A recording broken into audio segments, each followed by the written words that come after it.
Guys কি অবস্থা তোমাদের? আশা করি সকলেই ভালো আছে এন্ড আমিও ভালো আছি। তো আমি আজকে আরেকটা নতুন ভিডিও নিয়ে চলে আসছি, ব্লগ ভিডিও। তো এখানে আমি আছি যাত্রাবাড়ি পপুলার হাসপাতালের পাশেই, সামনের রোড। তো এখান থেকে চিকেন বল, চিকেন চিপস বা বিভিন্ন তৈরি করতেছে। তো এখান থেকে আমার ভাই আসছে উনি খাওয়ার জন্য।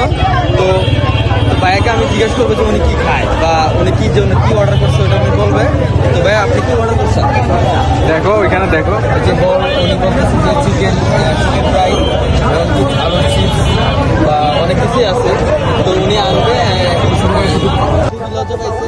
তো যাই হোক কিছু না, তো আমাদের খানাগুলো আসবে আমরা খাইবো। তো যাই হোক তাহলে আমাদের খাবার চলে আসছে, তো খাওয়া শুরু করে দেন।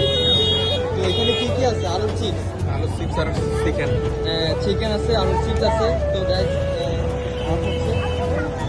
অ্যাভেলেবেল হাসপাতালে অ্যাভেলেবেল লোক আছে গাইস, অ্যাভেলেবেল দোকান পাট। তো গাইস দেখতে পাচ্ছেন অনেক জনজট, অনেক আসতে পারেন খাওয়ার খাইতে পারেন, সমস্যা নাই। তো গাইস ভিডিওটা এতটুকুই, ভালো থাকবা, সুস্থ থাকবা, আল্লাহ হাফেজ।